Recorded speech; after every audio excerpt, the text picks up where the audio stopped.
Ja, soeben ist ein heftiges, stürmisches, regnerisches, fettes Gewitter über Büdingen hinweggefegt und wir haben gespannt darauf gewartet, dass unser Pavillon, der seit gestern unsere Outdoor-Keramik-Werkstatt überdacht, dass der wegfliegt. Doch das hätte mich gewundert, denn ich habe ihn gut abgespannt. Ich habe ihn so gesichert, dass er auch fette Gewitterstürme aushält.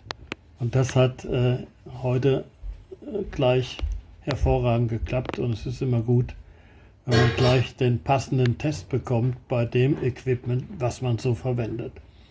Und unser Equipment muss immer gewittertauglich, sturmtauglich, regentauglich, eben unverwüstbar sein. Und dieser komische Pavillon, den wir jetzt hier auf die Terrasse fixiert haben, ist okay.